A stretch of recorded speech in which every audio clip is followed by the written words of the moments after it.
Hi అండి. ఈరోజు video special పాత కాలంలో చిక్కుడుగాయ కూర ఎలా వండుకుంటారో అలా ఇప్పుడు మనం వీడియోలో చూసేద్దాం. ముందుగా దీనికోసం చిక్కుడుగాయలు తీసుకొని శుభ్రంగా కడిగి చిన్న చిన్న ముక్కలుగా గిల్లుకోవాలి. కొంచెం ముద్రకాయలు అయితే బాగుంటాయండి. కొంచెం ఇవి గింజ కట్టిన కాయలు అయితే కూర చాలా రుచిగా ఉంటుంది.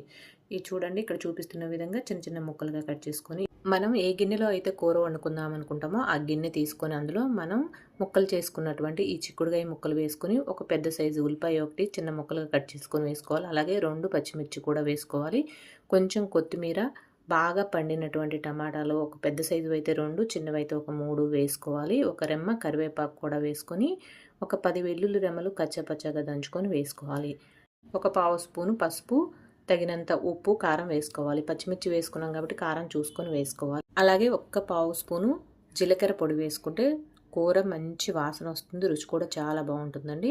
ఇందులో ఒక్క స్పూన్ ఆయిల్ అండి. ఆయిల్ వేసుకోకపోయినా పర్లేదు, పాతకాలంలో వేసేవారు కాదండి. కాకపోతే మనకు అలవాటైన ప్రాణం కదా, అందుకే ఒక్క స్పూన్ వేసానండి నేను.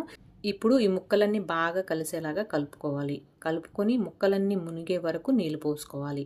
ఇది వేయి మనం వేరే ఉడికించి వేసుకోవట్లేదు కాబట్టి చిక్కుడుకాయ ముక్కలు ఇది కొంచెం టైం ఎక్కువ పడుతుందండి కూర ఉడికించడానికి. అందుకే ముక్కలు మొత్తం పూర్తిగా మునిగే వరకు వాటర్ వేసుకొని మూత పెట్టి ఉడికించుకోవాలి. మధ్య మధ్యలో కలుపుకుంటూ వాటర్ మొత్తం దగ్గర పడే వరకు ఉడికించుకోవాలి.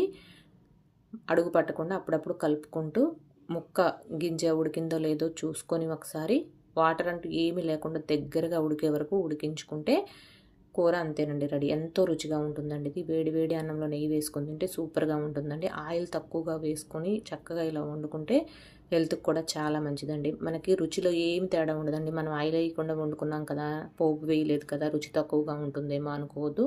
టేస్ట్ మాత్రం సూపర్గా ఉంటుంది. ఒకసారి ట్రై చేయండి. ఓకేనండి. వీడియో నచ్చితే లైక్ చేయండి, షేర్ చేయండి, సబ్స్క్రైబ్ చేసుకోండి. Thank you. బాయ్ అండి.